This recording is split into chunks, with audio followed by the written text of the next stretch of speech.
Psalms chapter 41. A prayer in sickness. Happy are those who are concerned for the poor. The Lord will help them when they are in trouble. The Lord will protect them and preserve their lives. He will make them happy in the land. He will not abandon them to the power of their enemies. The Lord will help them when they are sick and will restore them to health.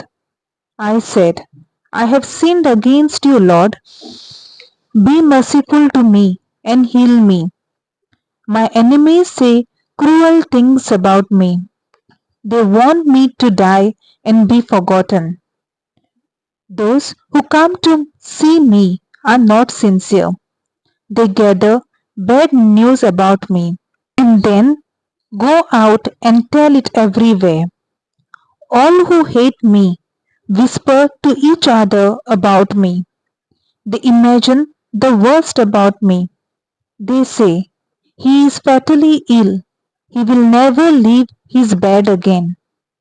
Even my best friend, the one I trusted most, the one who shared my food, has turned against me.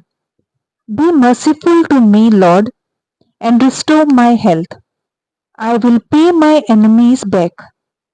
They will not triumph over me, and I will know that you are pleased with me. You will help me because I do what is right. You will keep me in your presence forever. Praise the Lord, the God of Israel. Praise him now and forever. This is the word of the Lord. Thanks to be to the God.